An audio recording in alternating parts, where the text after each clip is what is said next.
נקודה למחשבה, מבית על הדרך. מי אנחנו? על הדרך של על הדרך. הרבה שואלים אותנו מה מטרת הארגון, ומה אנחנו רוצים לקדם.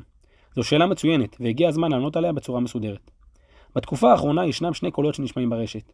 כל אחד שמתיימר לאחות את הקרעים בעם ולרפא את השסע, אך מוכן לשם כך לוותר על ערכיו ועל אמונותיו, וכל אחר שבוחר בהכנעה ובניצוח ומנסה להילחם בבעיות האמיתיות בכל הכוח עד שהחבל המחבר בינינו כמעט ונקרא.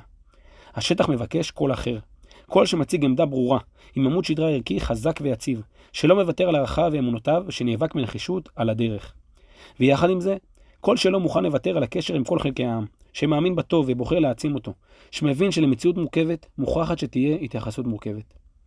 בשביל זה הוקם מיזם על הדרך. בשביל ליצור במה משמעותית למאמרי עומק וניתוחים אקטואליים ברשת, שיתנו לכם זווית התבוננות ייחודית על המציאות מתוך מבט יהודי, ערכי וציוני. נתעסק בעזרת השם בנושאים הבוערים, חברה ומדינה, צבא וגיוס, תפיסת ביטחון, קשר בין חלקי העם, התיישבות, יחס נכון לקדמה, בדגש על AI ועוד. נגדיר יחד את התהליכים והתופעות, ננתח את העולם הערכי העמוק שמאחורי אירועי השעה, ונציב סדר יום יהודי ערכי, מאוזן ולא מתנצל. חשוב להדגיש, אין מדובר בטשטוש עמדות וברידוד המחלוקות בשביל שנוכל לחיות יחד. המחלוקות הן שורשיות ויסודיות, ההבדלים משמעותיים, וההשלכות שלהם ישפיעו עלינו דורות קדימה. זו הסיבה שאסור לנו לנוח. אנחנו מוכרחים להבין את התהליכים השונים שעוברים על העם והעולם, ולבנות תפיסת עולם עמוקה ושורשית. אבל זו גם הסיבה שאת הבירור הזה אנחנו מוכרחים לנהל מתוך תפיסת עולם חיובית ומאמינה.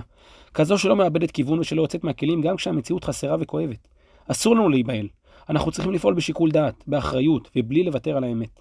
והאמת, גם אם נתאמץ שלא להכיר בכך, היא לא שחור לבן. ולא, לא כל הידברות היא כניעה. לא כל שיח הוא התרפסות. ולא כל אחדות היא טשטוש הבדלים. ראיית הטוב אינה בהכרח נאיביות, והסתכלות מורכבת איננה פשרנות. זו האמת, ואותה אנחנו מוכרחים להפנים, לברר ולהעמיק. זה הזמן להפסיק להיות צופים מהצד. הצטרפו אלינו לקבוצות וקחו חלק בבירור עמוק, שורשי ומשמעותי על העתיד של עם ישראל.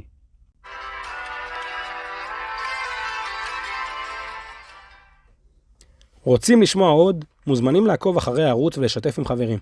יש לכם מה לומר? נשמח לשמוע דעתכם בתגובות.